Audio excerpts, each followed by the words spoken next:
వినాయకుడి గురించి 6 interesting facts. Fact number 1. వినాయకుడిని హిందువులే కాకుండా థాయిలాండ్, జపాన్, ఇండోనేషియా వంటి ఇతర దేశాల్లో బుద్ధాస్, జైన్స్ కూడా పూజిస్తారు. Fact number 2. గణేశుడు మహాభారతాన్ని తన సొంత దంతాన్ని ఒక కలంలాగా వాడి రాశాడు. Fact number 3.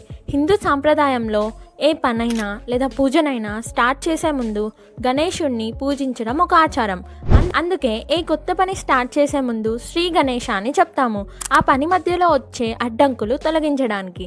Fact number 4. మీకు తెలుసా ఈ ప్రపంచంలోనే అత్యంత పెద్ద గణేశుని విగ్రహం ఎక్కడుందో అని?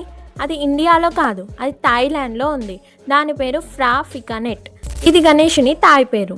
Fact number 5. గణేశుని పెద్ద తల జ్ఞానాన్ని సూచిస్తే ఆయన పెద్ద చెవులు మనం ఎక్కువగా వినాలని నేర్పిస్తాయి. ఆయన చిన్న నోరు తక్కువగా మాట్లాడాలని గుర్తు చేస్తాయి.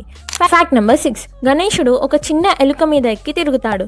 దాంతో చిన్నదైన జీవికి కూడా పెద్ద శక్తి ఉంటుందని మనకి బోధిస్తుంది.